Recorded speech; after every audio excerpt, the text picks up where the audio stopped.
ഇതാണ് നമ്മൾ ചോദിച്ചാ നോമ്പ് സംഭവം മുഴുവൻ ഫുൾ ടൈം ഉറക്കാം. നോമ്പുകാരന്റെ ഉറക്കം പോലും ഇബാദത്താണ്. പക്ഷെ ഇങ്ങനെയുള്ള ഉറക്കം ഇബാദത്താണോ എന്ന് കമ്പ്യൂട്ടറിൽ കയറ്റി നോക്കണം. എന്തുറക്കാം നമ്മൾ ഇടയത്താഴം കൊടുത്തിട്ട് അള്ള ഉണ്ടെന്ന് പറഞ്ഞ് ഒറ്റ കിടത്ത്. ഒരാൾ ചോദിച്ചാൽ സുബഹി 3 മണിക്ക് നിസ്കരിക്കാൻ ഞാൻ പറഞ്ഞു അല്ല നോമ്പ് 2:30 ഇടയത്താഴം കൊടുത്ത് 3 മണിക്ക് നിസ്കരിക്കണം കിടന്നാ പിന്നെ എനിക്കുണ്ടല്ലോ, അല്ലെങ്കിൽ സുബഹി കളായി പോയി. നിസ്കരിക്കണോ താല്പര്യമുണ്ട്, പക്ഷെ അത് അവർക്ക് തോന്നുന്ന സമയത്തല്ല, പടച്ചോൻ പറഞ്ഞ സമയത്തില്ല. അവർക്ക് തോന്നുന്ന സമയത്ത് അള്ളാഹു കാത്തിരക്ഷിക്കട്ടെ. എന്റെ പ്രിയമുള്ള സഹോദരങ്ങളെ, രാവുകൾ അങ്ങനെ പോയി 60 വയസ്സ് വരെ ജീവിച്ചവന്റെ രാത്രിയെ കുറിച്ച് ചിന്തിച്ചാൽ 30 വർഷം രാത്രിയാ കൊണ്ടുപോണേ. ആ രാത്രി നാം എന്ത് ചെയ്തു? പിന്നെ 30 പകല്. ആ 30 പകലിലോ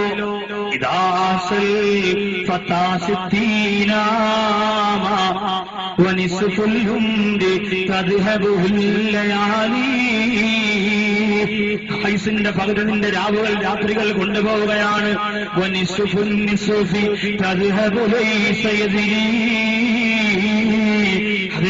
30 വയസ്സാണ് പിന്നെ പകലുള്ളത്. ഈ പകൽ സമയത്തുള്ള 30 രാവുണ്ടല്ലോ, 30 വയസ്സുണ്ടല്ലോ. ആ 30ന്റെ പകുതി 15. ആ 15 വയസ്സ് വരെ നിങ്ങളുടെ ജീവിതം ഒന്ന് ചിന്തിച്ച്, പിറന്നത് മുതൽ 15 വയസ്സ് വരെയുള്ള ജീവിതത്തിന്റെ പകലുകളെ കുറിച്ച് നിങ്ങളൊന്ന് ചിന്തിച്ച്. കച്ചി കളിക്കാനും സാറ്റ് കളിക്കാനും 70s കളിക്കാനും ഇന്ന് പിന്നെ അതിനൊന്നും നേരമില്ല. ബോംബുണ്ടാക്കാനും മക്കൾ നോക്കി കളിക്കാം. പണ്ട് കാലത്ത് കളിപ്പാട്ടങ്ങൾ നമുക്ക് കിട്ടുന്ന എന്താ? വണ്ടി കിട്ടും, മക്കള് ബലൂൺ ഓടിച്ചുകൊണ്ട് കളിക്കുക, അപ്പൂപ്പ കിട്ടും, അതൊക്കെ. ഇന്നെന്താ? ഇന്ന് JCB മതി പിള്ളേർക്ക് കളിക്കുക. വേറെ ഒരു ചെറിയ വണ്ടിയും വേണ്ട, JCB മതി. അതാകുമ്പോ എല്ലാം ഇടിച്ചങ്ങ് നിരത്താൻ പറ്റാൻ. അതുപോലെ തോക്ക്, പണ്ട് ദീപാവലിക്ക് മാത്രം വിറ്റിരുന്ന സാധനം ഇന്ന് ഒറിജിനലും ഡ്യൂപ്ലിക്കേറ്റും ചന്തയ്ക്ക്. ലൈസൻസൊക്കെ 500 രൂപ കൊടുത്താൽ അപ്പൊ പോക്കറ്റ് വരില്ല. ഏതിന്റെ ലൈസൻസ് വേണം? സുബ്ഹാനല്ലാഹ്, നമ്മുടെ നാടൊക്കെ അങ്ങനെ ആയിപ്പോയി. ആ രീതിയിലൂടെ നീക്കൊണ്ടിരിക്കുമ്പോ മക്കൾക്കത് മതി. പിന്നെ ഈ പൊന്നാര മക്കൾ മാതാപിതാക്കളെ നെഞ്ചത്ത് ചവിട്ടി എന്ന് പറഞ്ഞ് നൂലൊതി കെട്ടിട്ടെന്ന് പറഞ്ഞില്ല. ജീവിക്കേണ്ടതുപോലെ പഠിപ്പിക്കേണ്ടതുപോലെ പഠിപ്പിച്ചത് ഒരുപക്ഷെ അൽഹംദുലില്ലാഹ് അവരെ ഹൈറായി വരും. അല്ലാഹു നമ്മുടെ മക്കളെ സ്വാലിഹീങ്ങളാക്കണം. അപ്പൊ അങ്ങനെ ഒരു 15 വയസ്സ് കൂടി പോയി. പിന്നെ 16 മുതൽ 30 വരെയുള്ള നമ്മുടെ പ്രായം. അത് നമ്മൾ എന്തിനാ ചിലവഴിക്കണേ? നാളികേരത്തിന്റെ നാട്ടിലെനിക്കൊരു നാടീടങ്ങഴി മണ്ണുണ്ട്, ഒരു നാടീടങ്ങഴി മണ്ണുണ്ട്. ഇതും പാടി വിഷമിച്ചിരിക്കാൻ വേണ്ടി ഗൾഫിൽ പോകാനുള്ള പരിശ്രമം. അമിസയ്ക്ക് 2 മാസം കഴിഞ്ഞ് വീണ്ടും അവനെ കണ്ട് പോണില്ലേ? കൊണ്ടുപോയാൽ ആ കൂടും കൊടുക്കുക കൊണ്ടുപോയി. വിസയെന്നും പറഞ്ഞ് വന്ന് ദുബായിലാണെന്നും പറഞ്ഞ് കൂടെ ജോലി കൊണ്ടൊരൊറ്റ പോക്ക്. പിന്നെ അവന്റെ പൊടി പോലും ഇല്ല കണ്ടുപിടിക്കാൻ. അനിസ്പ്രേണ വരച്ചില്ല. അല്ലാഹു സുബ്ഹാനഹു വ തആല നമ്മുടെ 15 വയസ്സ് മുതൽ 30 വയസ്സ് വരെയുള്ള പ്രായം പോയില്ലേ? ജോലിക്ക് പോയി പഠിക്കാം, എത്രയെത്ര പരീക്ഷകൾ എഴുതി. അർഹമായവർക്ക് ജോലി കിട്ടാതിരിക്കുമ്പോഴും അർഹതയില്ലാത്തവർ ലക്ഷക്കണക്കിന് രൂപ കെട്ടിവെച്ചിട്ട് അധികാരത്തിന്റെയും ജോലിയുടെയും കസേരകൾ കൈയടക്കുമ്പോൾ, പ്രിയമുള്ളവരെ, അങ്ങനെയും പോയി കിട്ടി കുറെ ആയുസ്. അതെല്ലാം കഴിഞ്ഞ് നിന്റെ തിരക്ക് തീരുന്നത് വരെ അസ്റായീൽ കാത്തിരിക്കില്ല. യുഅഖിറുല്ലാഹു നഫ്സൻ ഇദാ ജാഅ അജലുഹാ വല്ലാഹു ഖബീറും ബിമാ തഅമലൂൻ. നിനക്ക് നിശ്ചയിച്ചിട്ടുള്ള ആയുസുണ്ടല്ലോ, ആയുസെത്തിക്കഴിഞ്ഞാ പൊന്നുമോനെ നിന്നെ കൊണ്ടുപോവുകയാണ്. നെടുമങ്ങാട് ഭാഗത്തൊരു സഹോദരനെ പാമ്പ് കടിച്ചപ്പോൾ 2 വർഷത്തിന് മുമ്പ് പത്രത്തിലൂടെ നിങ്ങൾ വായിച്ചല്ലോ. ആ പാമ്പ് കടിയേറ്റ സഹോദരനെ ഒരു വൈദ്യശാലയിൽ കൊണ്ടുപോയി വിഷമറക്കൽ ചികിത്സ നടത്തി. നജീമെന്നായിരുന്നു ആ സഹോദരന്റെ പേര്. വിഷമറക്കൽ ചികിത്സ നടത്തി. വിഷമറക്കൽ ചികിത്സ നടത്തിയപ്പോൾ എന്താ? ആ സഹോദരൻ പൂർണ്ണമായും മരിച്ചു എന്ന് ഉറപ്പിച്ചു. എന്നിട്ട് ആ സഹോദരൻ മരിച്ചു എന്ന് തീരുമാനിച്ച് വീട്ടിലേക്ക് കൊണ്ടുവരുമ്പോഴുണ്ട് മരിച്ചിട്ടില്ല. ശ്വാസം വന്നു തുടങ്ങി. ഒരു 20-25 വയസ്സിനകത്ത് പ്രായം വരുമെന്ന് ഞാൻ ഓർക്കുകയാണ്. ആ നജീം എന്ന സഹോദരനെ വീണ്ടും അറിയപ്പെട്ട വൈദ്യശാലയിലേക്ക് കൊണ്ടുപോയി കിടത്തി ചികിത്സിക്കാൻ കൊണ്ടുപോകുമ്പോൾ പത്രത്തിൽ ആ വാർത്ത വന്നിരുന്നു. എല്ലാവരും ദുആ ചെയ്യണം, പ്രാർത്ഥിക്കണം എന്ന് എഴുതിയിരുന്നു. പക്ഷേ വലൻ യുഅഖിറല്ലാഹു നഫ്സൻ ഇദാ ജാഅ അജലുഹാ, അല്ലാഹു നിശ്ചയിച്ച സമയമെത്തിയാൽ അല്ലാഹു നിശ്ചയിച്ച സമയമെത്തിയാൽ ആ സമയത്ത് മരിക്കും. അതിൽ പിന്നെ നമുക്ക് ഒഴിവുകളില്ല. 9 വർഷം ക്യാൻസറിന് ചികിത്സിച്ച വേങ്ങോട് ഭാഗത്തുള്ള നജീം എന്ന സഹോദരനെ എനിക്കറിയാം. 9 കൊല്ലം ക്യാൻസറിന് ചികിത്സ നടത്തിയ ആളാണ്. എവിടെ ഇരിപ്പുണ്ട് വേങ്ങോടത്തെ പാലോട് മുസ്ലിം ജമാഅത്തിന്റെ ആദരണീയനായ പ്രസിഡന്റ്. ഇന്ന് 2ാമത്തെ സദസ്സിൽ വാത് കേട്ടോണ്ടിരിക്കും. 9 കൊല്ലം ക്യാൻസറിന് വേണ്ടി ചികിത്സ നടത്തി RCCയിൽ. അവസാനം ആ സഹോദരൻ പണ്ട് കാണാൻ നല്ല ഭംഗിയായിരുന്നു. ചികിത്സയെല്ലാം കഴിഞ്ഞു അത്ഭുതകരമായി രോഗത്തിൽ നിന്ന് രക്ഷപ്പെട്ടു. ആ പ്രായത്തിൽ അങ്ങനെ ആരും രക്ഷപ്പെട്ടിട്ടില്ല. ഇത്രയും മാരകമായി ഈ രോഗം പിടിച്ച് ശരീരത്തിൽ വല്ലാതെ ബാധിച്ച് ശരിക്കും പണം അതിന് വേണ്ടി ചിലവഴിച്ചു. അതിന്റെ കണക്ക് അവർ പറഞ്ഞത് 1 വർഷം 1 ലക്ഷം വെച്ച് കണക്കാക്കി 9.5 ലക്ഷം രൂപ ആ പൊന്നുമോന് വേണ്ടി മാതാപിതാക്കൾ ചെലവാക്കിയതായി. ഈ ചികിത്സയ്ക്ക് വേണ്ടി മാത്രം. ബാക്കി ചെലവ് വേറെ. മരുന്നിന്റെ കാര്യം പറഞ്ഞു. മരുന്ന് വാങ്ങിക്കൊടുക്കാൻ എല്ലാ ചെലവും നോക്കുമ്പോ ഏകദേശം 1 കോടിയോളം ഉണ്ടാവും. അല്ലാഹു നമ്മുടെയൊക്കെ സമ്പത്തിൽ ബറക്കത്ത് തരട്ടെ. എത്ര സമ്പാദിച്ചിട്ട് എന്താ എന്റെ പ്രിയമുള്ളവരെ. ആ സഹോദരനെ വീട്ടിൽ കൊണ്ടുവന്നപ്പോ എന്തോ ഒരു സന്തോഷമാണെന്ന് പറയൂ. കൂട്ടുകാർക്ക് പഴയതുപോലെ നല്ല ഭംഗി കാണാൻ. ഹോസ്പിറ്റലിൽ കിടന്ന ചികിത്സ നടത്തിയോടൊപ്പം തന്നെ പിന്നെ മരുന്നിനോടൊപ്പം ഡോക്ടർ നിർദ്ദേശിക്കുന്ന ഭക്ഷണം അതെല്ലാം കൂടി കഴിച്ച് കാണാൻ നല്ല ഭംഗിയായി, നല്ല തടിയായി, നല്ല ആരോഗ്യമായി. ഒരിക്കലും ഒരു രോഗം ബാധിച്ച് കിടന്ന സഹോദരനെന്ന് പറയില്ല. പക്ഷേ വിവാഹപ്രാരംഭെത്തിയ ആ സഹോദരന്റെ അനുജത്തി വല്ലാതെ സന്തോഷത്തിലായിരുന്നു. എന്റെ ഇക്ക രക്ഷപ്പെട്ടല്ലോ, അല്ലാഹു ആയുസ് കൊടുത്തല്ലോ, മരിക്കുമെന്നുറപ്പായിരുന്ന ഇക്ക തിരിച്ചല്ലാഹു ആയുസോടെ തന്നല്ലോ. എന്ത് സന്തോഷമായിരുന്നറിയോ അവർക്ക്.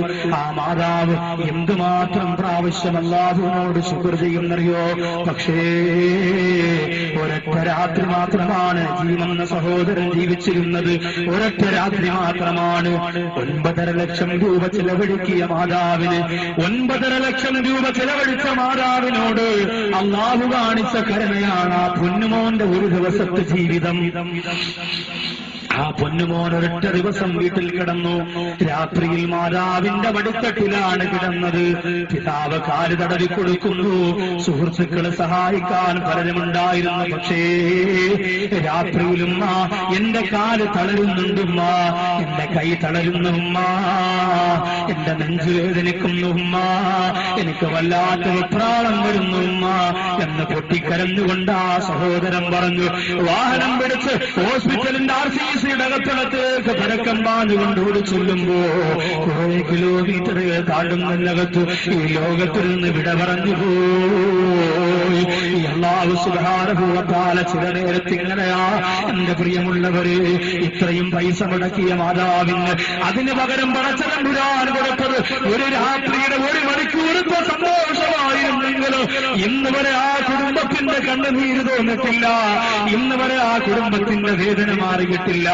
20-25 വയസ്സായ മക്കളെ നഷ്ടപ്പെടുമ്പോഴേ അതിന്റെ വേദന നമുക്കറിയൂ. അതുകൊണ്ട് എന്റെ ചെറുപ്പക്കാരോട് എനിക്ക് പറയാനുള്ളത്, ബാബരിയുടെ പാട്ട് പാടാൻ തയ്യാറാ. നിങ്ങൾ ആവശ്യപ്പെടുന്ന പാട്ട് മൈക്കിലൂടെ പാടിയിട്ട് എന്റെ തൊണ്ട പോയാലും ആരോഗ്യം പോരാലും അതിനു വേണ്ടി ഞാൻ മനസ്സ് വെക്കാം. പക്ഷേ എന്റെ പ്രിയപ്പെട്ട മുസ്ലിം ചെറുപ്പക്കാരാ, നിനക്ക് അല്ലാഹു തന്നിരിക്കുന്ന ഈ ആരോഗ്യത്തിന്റെ പവർ നിനക്കറിയോ? അല്ലാഹു നിനക്ക് തന്നിരിക്കുന്ന ഈ സൗന്ദര്യത്തിന്റെ ബറക്കത്ത് നിനക്കറിയോ? എഴുന്നേറ്റ് നടക്കാനുള്ള ആഫിയത്ത് നിനക്ക് പടച്ചോണ്ടെങ്കിൽ ലോകാവസാനം വരെ സുജൂദ് ചെയ്താലും പോലെ അതിന് മതിയാവില്ലടാ, മതിയാവില്ല. എത്ര ചെറുപ്പക്കാരാ മെഡിക്കൽ കോളേജിന്റെ കത്തളത്തില് പൊട്ടിക്കഴിയുന്നതാ. എത്ര സഹോദരങ്ങളാ കയ്യം നടക്കോ കഴിയാതെ, കാലം ധരിപ്പിക്കാൻ കഴിയാതെ, ഇമയം നടക്കാൻ കഴിയാതെ നിറക്ക് വെള്ളം തന്നെ തൊണ്ടയിലോട്ടം നിറയ്ക്ക് തരുമോ വെള്ളം കുടിച്ചിട്ട് എത്ര ദിവസമാകുമോ എന്ന് ചോദിച്ച് പൊട്ടിക്കറിയുക. എത്രയോ ചെറുപ്പക്കാർ ഹോസ്പിറ്റലിന്റെ കത്തളങ്ങളിൽ കഴിയുമ്പോ ഈ കുരിയോട് ഭാഗത്ത് നടക്കാനും ഓടാനും ചിരിക്കാനും ചിന്തിക്കാനുമുള്ള കഴിവും ആരോഗ്യവും തന്ന എന്റെ പ്രിയപ്പെട്ട ചെറുപ്പക്കാരെ, ഇവര് അല്ലാഹുവിനു അല്ലാഹുവിന്റെ റസൂലിനോട് ചോദിച്ചു, യാ റസൂലല്ലാഹ്, എന്റെ ദുആ സ്വീകരിക്കുമെന്ന് ഉറപ്പുള്ള സമയം എനിക്ക് വന്നാ ഞാൻ എന്താണ് ചോദിക്കേണ്ടത് നബിയേ? ചില സമയം അങ്ങനെയാണല്ലോ, നമ്മുടെ ദുആ അല്ലാഹു സ്വീകരിക്കുമെന്ന് നമുക്ക് തോന്നിപ്പോകും. ആദ്യത്തെ ദിവസം ഇവിടെ പ്രഭാഷണം കഴിഞ്ഞ് പനയമുട്ടത്ത് ഞാൻ പോയി. സമാപന ദിവസം അവിടുത്തെ സമാപന മജ്‌ലിസിൽ എന്റെ പ്രിയമുള്ളവരെ ഒരു ക്ഷീണവും എനിക്ക് തോന്നിയില്ല. വല്ലാത്ത ഒരു ഉണർവ്, വല്ലാത്ത ഒരു ഉന്മേഷം. ചില ദിവസം അങ്ങനെ നമ്മൾ ചെയ്യുന്ന ദുആ അല്ലാഹു സ്വീകരിക്കുമെന്നുള്ള ഉറപ്പ് വരുന്നത് ഒരുപാട് മജ്‌ലിസിൽ അതെനിക്ക് അനുഭവപ്പെട്ടിട്ടുണ്ട്. അങ്ങനെ അനുഭവപ്പെടുന്ന ഒരു മജ്‌ലിസാക്കി നമ്മുടെ ഇന്നത്തെ മജ്‌ലിസിനെ അല്ലാഹു മാറ്റട്ടെ. ഇത്രയും സമയം നമ്മൾ കഷ്ടപ്പെട്ടെങ്കിൽ, ഇത്രയും നമ്മൾ പരിശ്രമിച്ചെങ്കിൽ, നമ്മളിവിടെ ചെല്ലുന്ന ദുആ അല്ലാഹു സ്വീകരിക്കുന്ന രീതിയിലുള്ള മാനസികമായ സന്തോഷം ആ ദുആയുടെ സമയത്ത് അല്ലാഹു നമുക്ക് തരട്ടെ. അവിടെ എത്ര മണിക്കൂറാ ദുആ ചെയ്ത്, ഒരു ക്ഷീണമില്ലാതെ, നിറകണ്ണുകളോടെ, കരയാത്ത ഒരാളുമില്ലാതെ ആ സദസ്സിൽ നിന്ന് എല്ലാവരും പിരിഞ്ഞു പോയപ്പോൾ അതൊരു വലിയ നേട്ടമായിരുന്നു. അങ്ങനെയുള്ള സദസ്സ് ചിലപ്പോ ചില സീസണിലേക്ക് ചില സ്ഥലത്ത് ലഭിക്കാറുണ്ട്. അതിലൊരു മജ്‌ലിസ് തട്ടത്തുവല പള്ളിയിൽ കഴിഞ്ഞ 6 ദിവസത്തെ പ്രവാസം നടത്തിയ സമയത്ത് അങ്ങനെ ഒരു അനുഭവം ഈ വിനീതന്റെ മനസ്സിലുണ്ടായി. അതിന് ഫലവുമുണ്ട്, പലർക്കുമുണ്ട്. അതേപോലെ ഒരു സദസ്സാക്കി അല്ലാഹു ഈ പാവപ്പെട്ട മോമിനിങ്ങളായ നമ്മുടെ മജ്‌ലിസ് അല്ലാഹു മാറ്റട്ടെ. വിശിഷ്യ ശഅബാനിന്റെ സുന്ദരമായ രാവാണ്. അല്ലാഹു നമ്മുടെ ചോദ്യങ്ങൾക്ക് മറുപടി തരട്ടെ. ഞാൻ പറഞ്ഞു വരുന്നത്, നമുക്ക് ഒന്നുമില്ല കൊണ്ടുപോകുക, ആ ഖബറിലേക്ക് ഒന്നുമില്ല കൊണ്ടുപോകുക. ഖബറിൻ ഈരോളും നീ ഒരു നാളറിയണ്ടേ, കരയും കുടുംബവും ഒരു നാൾ നീ കാണണ്ടേ, ഭാര്യ സന്താനങ്ങൾ ഭാഗ്യ സല്ലാപങ്ങൾ എല്ലാം വിടിഞ്ഞു നീ യാത്ര തിരിക്കേണ്ടേ. ആ ഖബറിന്റെ ചിന്ത എന്റെ പ്രിയപ്പെട്ട ചെറുപ്പക്കാരന്റെ മനസ്സിന്റെ കത്തളത്തിൽ നിഴലിച്ചു നിൽക്കണം. ഇബ്നു അബ്ബാസ് റളിയല്ലാഹു അൻഹു വന്നിട്ട് ചോദിച്ചു, ഇബ്നു അബ്ബാസ് റളിയല്ലാഹു അൻഹു വന്നിട്ട് ചോദിച്ചു, എന്റെ ദുആ സ്വീകരിക്കുമെന്ന് എനിക്ക് തോന്നുന്ന സമയം ഞാൻ എന്ത് ചോദിക്കണം? ഇബ്നു അബ്ബാസ് റളിയല്ലാഹു അൻഹുവിനോട് അല്ലാഹുവിന്റെ റസൂൽ പറഞ്ഞത് എന്തിനു വേണ്ടി ദുആ ചെയ്യാനെന്നറിയോ? നിന്റെ ആരോഗ്യം മരിക്കുന്നത് വരെ നിലനിൽക്കാൻ വേണ്ടി ദുആ ചെയ്യുന്നു. അപ്പൊ എന്ത് മനസ്സിലായി? മരിക്കുന്നത് വരെ ആരോഗ്യം കിട്ടിയില്ലെങ്കിൽ ഒരുപാട് പ്രയാസം നമ്മൾ അനുഭവിക്കേണ്ടി വരും, അല്ലേ? ഈ ഇരിക്കണ വാപ്പമാരൊക്കെ ചിലപ്പോ അള്ളാഹു ഭാഗ്യം ചെയ്തവരാണെങ്കിൽ അൽഹംദുലില്ലാഹ്, ഇല്ലെങ്കിലുണ്ടല്ലോ മക്കൾ ഒരാൾ ഇവിടെ നിന്ന് അങ്ങോട്ട് തട്ടും, മറ്റേയാൾ ഇവിടെ നിന്ന് അങ്ങോട്ട് തട്ടും, പെൺമക്കൾ കണ്ടുനിന്ന് കൈയടിച്ചു. അവരെന്തേലും ചിന്തിക്കും, ഒരു ഉമ്മാടെ പ്രസവ വേദന, പാപ്പാടെ കഷ്ടപ്പാടൊന്നും മക്കൾക്ക് ചിന്തിക്കാനുള്ള നേരമില്ല. പിന്നെ നല്ല ഈമാനുള്ള മക്കളുണ്ടെങ്കിൽ അൽഹംദുലില്ലാഹ് പൊന്നുപോലെ നോക്കും മാതാപിതാക്കളെ, പൊന്നുപോലെ. ആ മാതാപിതാക്കൾക്ക് പ്രത്യേകിച്ച് വീട് വേണ്ട, മക്കളുടെ വീട്.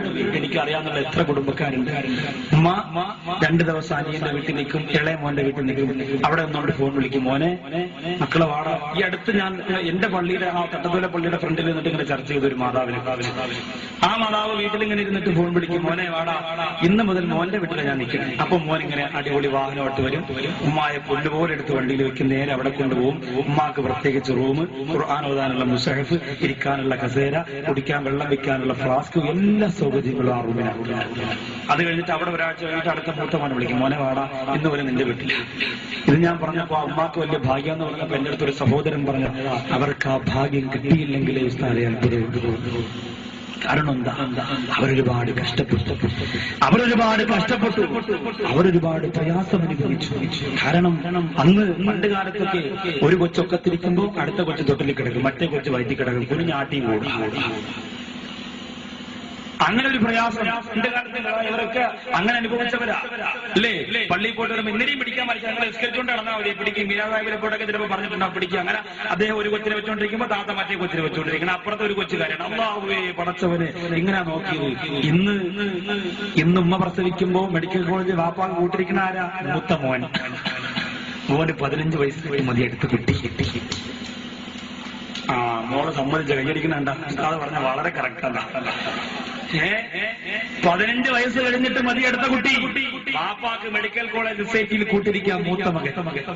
ഇളയ മോന്റെ പ്രസവത്തിന്റെ സമയത്തെ കാര്യം പറഞ്ഞ, ഇളയ കുഞ്ഞിനെ പ്രസവിക്കുന്ന സമയത്തെ കാര്യം, ആ ഒരു അവസ്ഥയിലേക്ക് അകൽച്ചകളായി.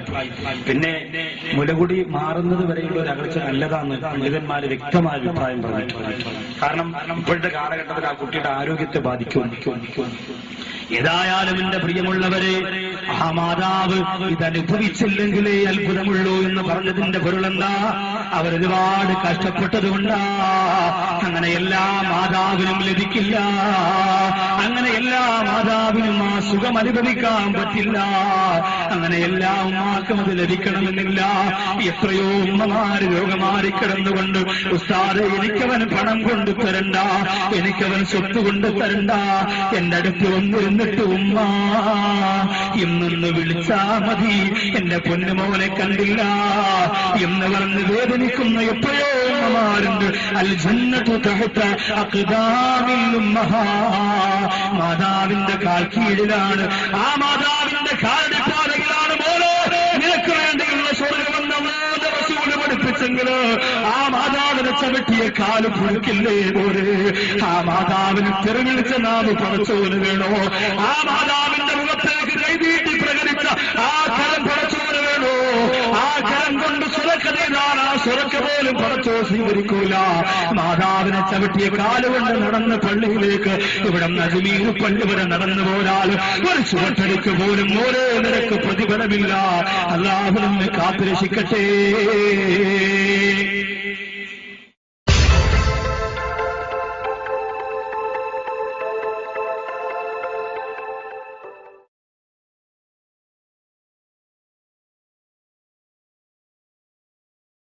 ആരോഗ്യം പോകുന്നവർക്ക് അതിന്റെ വിലയറിയൂ, അതിന്റെ ബുദ്ധിമുട്ടറിയൂ. കഷ്ടപ്പെടുന്നവർ, അനുഭവിക്കുന്നവർ, പ്രയാസം അനുഭവിക്കുന്നവർ. ബസ്സിലൊക്കെ എഴുതി വെച്ചിട്ടുണ്ട് മുതിർന്ന പൗരന്മാർ അല്ലെങ്കിൽ വയസ്സന്മാർ, സുഖമില്ലാത്തവരെന്ന് എഴുതി വെച്ചിട്ടുണ്ട്. ചെറുപ്പക്കാർ കയറി അങ്ങോട്ട് മൊബൈൽ ഓണാക്കി ഇങ്ങനെ പറഞ്ഞുകൊണ്ടിരിക്കുമ്പോൾ ഒരു ഉപ്പാപ്പ പതുക്കെ വടിയും കുത്തി മക്കളെ ഇരിക്കോടാ. അപ്പൊ യവനെന്താ ഒരു തീരെ സമയം ഇപ്പം പറയും ഉപ്പാപ്പ എന്റെ ഈ സൈഡുണ്ടല്ലോ ഭയങ്കര വേദന, നിന്നുകൂടാ, നിന്ന് യാത്ര ചെയ്യാൻ തളർന്നു പോകും, അതുകൊണ്ട് ഞാൻ ഇരുന്ന് നിങ്ങളെപ്പോലെ ഒരാളെ മാറ്റിയിട്ടാണ് ഞാൻ ഇരുന്നത്. പാപ്പ അവിടെ നിന്നൊരു ശാപം നിന്നാണ്ടല്ലോ, മദ്ലൂമിന്റെ ദുആ അള്ളാഹു സ്വീകരിക്കുന്ന ഒരു സംശയവും. അർഹതപ്പെടാത്ത നിലയിൽ ഒരാളുടെ സ്ഥാനം അപഹരിക്കുകയോ ഒരാളെ വേദനിപ്പിക്കുകയോ ചെയ്താൽ ആ വേദനയോടുകൂടി അയാളെ നിന്ന് കരഞ്ഞ് ദുആ ചെയ്ത ആ ദുആ സെക്കൻഡ് സ്വീകരിക്കുന്ന ഒരു തടസ്സവും അതിനില്ലെന്ന്. അതാണ് പറയാ വഴിയിലൊക്കെ അയച്ചുകൊണ്ടിരിക്കുന്നവരെ വഴക്ക് പറയാനായിട്ട് നമ്മൾ പോകും. നമുക്കൊന്നും കൊടുക്കാനില്ലെങ്കിൽ അവിടുന്ന് മാറിപ്പോവാ, അവരെ ശരീരത്തിൽ ദുർഗന്ധം വരണമെങ്കിൽ നമ്മൾ അങ്ങോട്ട് മാറിപ്പോവാ. നമ്മൾ എന്തിനാ അടുത്ത് നിന്ന് അവരെ വഴക്ക് പറയാൻ പോകുന്നത്? അവര് നമുക്കെതിരെ ഒന്ന് പ്രാർത്ഥിച്ചാൽ ആ പ്രാർത്ഥന ആ സെക്കൻഡ് സ്വീകരിക്കും. പടച്ചോൻ കാത്തുരക്ഷിക്കട്ടെ. അങ്ങനെയുള്ള അവസ്ഥകൾ അല്ലാഹു നമുക്ക് തരാതിരിക്കട്ടെ. എന്റെ പ്രിയമുള്ള സഹോദരങ്ങളെ, അപ്പൊ ഇബ്നു അബ്ബാസ് റളിയല്ലാഹു അൻഹുവിനോട് പറഞ്ഞ ആരോഗ്യം മരിക്കുന്നത് വരെ നിലനിൽക്കാൻ വേണ്ടി ദുആ ചെയ്യുക. മക്കൾ മരിക്കാൻ വേണ്ടി ദുആ ചെയ്യുന്ന അവസ്ഥ നമുക്ക് ഉണ്ടാവരുത്. മക്കൾ മരിക്കാൻ വേണ്ടി ദുആ ചെയ്യും, ചില മാതാപിതാക്കൾ മരിക്കാൻ മക്കളെ ദുആ ചെയ്യും. കാരണം എന്താ, എത്ര ദിവസം കൊണ്ട് ഉസ്താദെ ഉമ്മ കിടന്ന കിടപ്പിൽ കിടന്ന് കാഷ്ടിച്ച് മൂത്രിച്ച് അവസാനമതാ ആ റൂം മുഴുവനും വല്ലാതെ ദുർഗന്ധം കൊണ്ട് നിറഞ്ഞിരിക്കുന്നു. എന്റെ ഭാര്യ ഉമ്മാനെ കൈകൊണ്ട് തൊടൂല. ഭർത്താവിന്റെ ഉമ്മ മലമൂത്ര വിസർജനം കിടന്നുകൊണ്ട് നടത്തുമ്പോൾ ആ ഭർത്താവിന്റെ മുഖത്ത് നോക്കി ഈ തള്ളയെ വല്ല വിഷം വാങ്ങിക്കൊടുത്തു കൊല്ലാൻ പറയുന്ന മരുമക്കളായി നമ്മുടെ മരുമക്കൾ മാറിക്കൊണ്ടിരിക്കുമ്പോ എന്റെ പ്രിയമുള്ളവരെ നമ്മൾ ചിന്തിക്കുക. എന്റെ അമ്മായി പാമ്പ് കടിച്ചു എന്നൊരു സഹോദരി പറഞ്ഞപ്പോ തിരിച്ചു ചോദിച്ചതാ, പാമ്പിന് വല്ലതും പറ്റിയോന്ന്? അമ്മായിക്ക് വല്ലതും പറ്റിയെന്നല്ല, അമ്മായിയുടെ ബ്ലഡ് കുടിച്ച പാമ്പിന് വല്ലതും പറ്റിയെന്നാ ചോദിച്ചു. അത്രയ്ക്ക് വെറുപ്പ്. ആ ഒരു വെറുപ്പ് നമ്മൾ മാറ്റണം. എന്നിട്ട് സ്നേഹമുണ്ട്. അവിടെ കിടന്ന് അടികൂടല്ല അമ്മായി മരുമോളെ പടച്ചോനെ, നാളത്തെ മജ്‌ലിസ് കഴിഞ്ഞിട്ട് നിങ്ങളുടെ ആടെ വിളിച്ചാലും കുഴപ്പമില്ല. വല്ലാത്ത വീര്യവും വാശിയും സഹോദരിമാർക്കിടയിൽ നിറഞ്ഞുപോയി. ഒരല്പം വിനയം, ഒരല്പം താഴ്മ നോക്കുന്നുണ്ടെങ്കിൽ നമുക്ക് രക്ഷപ്പെടാൻ പറ്റും. അള്ളാഹു നമ്മെ രക്ഷപ്പെടുത്തട്ടെ, പടച്ചോനെ കരകയറ്റട്ടെ. സഅദ് റളിയല്ലാഹു അൻഹുവിനോട് പറഞ്ഞു, സഅദേ നിന്റെ ആരോഗ്യം നിലനിൽക്കാ നീ ദുആ ചെയ്തോ. നീ നിന്റെ മക്കൾക്കൊരു ഭാരമാകാൻ പാടില്ല, നീ നിന്റെ കുടുംബത്തിനൊരു ബുദ്ധിമുട്ടാകാൻ പാടില്ല. അങ്ങനെ ദുആ ചെയ്യാൻ പറഞ്ഞെങ്കിൽ എന്റെ പ്രിയമുള്ളവരെ, ഇബ്നു അബ്ബാസ് റളിയല്ലാഹു അൻഹു അങ്ങനെ ദുആ ചെയ്ത് ശീലിച്ചു. നമ്മളും അങ്ങനെ തന്നെ ദുആ ചെയ്യേണ്ടതാണ്. ബഹുമാനപ്പെട്ട സഹൽ റളിയല്ലാഹു അൻഹു തന്റെ പ്രിയപ്പെട്ട അനുചരന്മാരോട് പറഞ്ഞു കൊടുക്കുകയാണ്, നിങ്ങൾക്ക് കബറിൽ രക്ഷപ്പെടണ്ടേ, ആ കബറിന്റെ അകത്തെ ഭയാനകതകളിൽ നിന്ന് കരകയറണ്ടേ, ആ ഇടുങ്ങിയ ഖബറാണ് നിങ്ങൾക്ക് ലഭിക്കുന്നതെങ്കിൽ ആ ഖബർ വിശാലമാക്കണ്ടേ. ബഹുമാനപ്പെട്ട സഅദ് റളിയല്ലാഹു തആല അൻഹുവിന്റെ മരണം എങ്ങനെയായിരുന്നു എന്ന് നമുക്കറിയാം. ഇസ്ലാമിന്റെ പടകപ്പടിയാറ വാളം എന്നറിയപ്പെടുന്ന സഅദ് റളിയല്ലാഹു അൻഹു അല്ലാഹുവിന്റെ റസൂലിന്റെ മുമ്പിൽ വന്നിട്ട് പറഞ്ഞു, യാ റസൂലല്ലാഹ്, എനിക്ക് വിവാഹം കഴിക്കണം നബിയേ. സൗന്ദര്യം കുറഞ്ഞപോലെ സൈദിന് അല്ലാഹുവിന്റെ റസൂല് കണ്ടെത്തിയത് നാട്ടിലെ ഏറ്റവും സൗന്ദര്യവതിയായ പെൺകുട്ടിയായിരുന്നു. ആ പെൺകുട്ടി നിക്കാഹ് ചെയ്യുന്നതിന്റെ തലേന്ന് രാത്രിയിൽ ബഹുമാനപ്പെട്ട സഅദ് റളിയല്ലാഹു തആല അൻഹു അതാ പ്രവാചകനും അനുയായികളോ യുദ്ധത്തിന് വേണ്ടി പുറപ്പെടുന്നു എന്ന വാർത്ത കേട്ടപ്പോ സഅദ് റളിയല്ലാഹു അൻഹു ചിന്തിച്ചില്ല, നാളെ എന്റെ നിക്കാഹല്ലേ, എന്റെ കല്യാണമല്ലേ, സന്തോഷത്തിൽ ഇത്രയും കാലം ഞാൻ ആഗ്രഹിച്ചിരുന്ന ആഗ്രഹങ്ങളുടെ പർദീസയിൽ ആറാടുന്ന സുന്ദരമായ അനർഘമായ ജീവിതത്തിന്റെ സരളമായ നിമിഷമല്ലേ, ആ നിമിഷം നേരിടാൻ വേണ്ടി കാത്തിരിക്കുന്ന സഅദ് പിന്നെ യുദ്ധത്തിന് പോകാൻ ചിന്തിക്കുമോ? കല്യാണ നിശ്ചയത്തിന്റെ അന്ന് മുതൽ നിസ്കാരം ഒഴിവാക്കുന്ന ചെറുപ്പക്കാരെ, അച്ചാറിന്റെ അന്ന് മുതൽ വിവാദത്തുകൾ ഒഴിവാക്കുന്ന ചെറുപ്പക്കാരാ, പള്ളി കണ്ടാൽ വേണ്ടി തയ്യാറ് ലക്ഷക്കണക്കിന് സ്ത്രീധനം കിട്ടിയപ്പോ പടച്ചോന്റെ പള്ളിയെ പുറംകാല് കൊണ്ട് വലിച്ചെറിയുന്ന ചെറുപ്പക്കാരാ, നിക്കാഹിന്റെ ചിന്ത വന്നുപോയാ എല്ലാം മറന്നുകൊണ്ട് ഈ ജീവിതം സന്തോഷിക്കാനും ആർഭാടത്തിനും വേണ്ടി മാത്രമുള്ളതാണെന്ന് ചിന്തിച്ചിട്ട് സമയം മെനക്കെടുക്കുന്ന പ്രിയപ്പെട്ട പെങ്ങളെ, സഅദ് റളിയല്ലാഹു തആല അൻഹു നാളെ പുതുമാരനായ അണിഞ്ഞൊരുങ്ങാൻ ബാക്കിയുള്ള ഒരേ ഒരു പ്രശ്നമാണ്, ബാക്കിയുള്ള കൈക്കോലി ഉണ്ടല്ലോ, കയ്യിലിരിക്കുന്ന കാശുണ്ടല്ലോ, ആ കാശും കൊണ്ടോട് ചെല്ലുകയാ.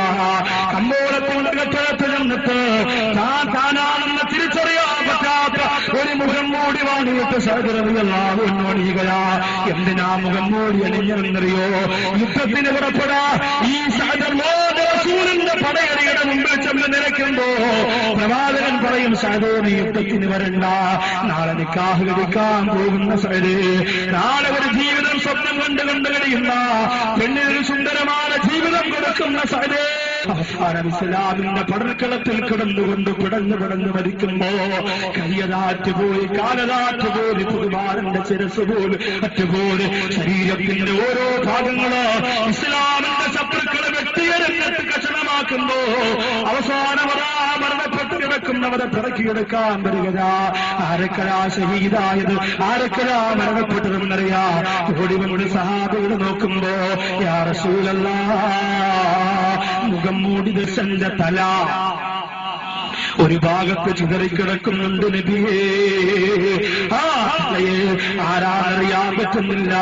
മുത്തുനബിയെ അവിടെ നിന്ന് വരണമെന്ന് പറയുമ്പോ അല്ലാഹുവിന്റെ റസൂല് കടന്നു ചെന്നിട്ട് മുഖം മൂടിയൊന്ന് മാറ്റിയിട്ട് ഇതെന്റെ സഅദല്ലേ, ഇതെന്റെ സഅദല്ലേ എന്ന് പറഞ്ഞുകൊണ്ട് മുത്തുനബിയുടെ കണ്ണ് നിറഞ്ഞു പോരെങ്കിൽ എന്റെ പ്രിയമുള്ളവരെ, ആ സഅദ് റളിയല്ലാഹു അൻഹുവിന്റെ ഖബറടക്കത്തിന്റെ സമയത്ത് റഹ്മത്തിന്റെ മാലാഖമാർക്ക് പ്രപഞ്ച ലോകത്ത് നിൽക്കാൻ ഇടമില്ലാതെ വന്നപ്പോ അല്ലാഹുവിന്റെ റസൂൽ പാദവിരൽ ഊതി നടന്നു എന്ന് ചരിത്രം പറയുന്നു.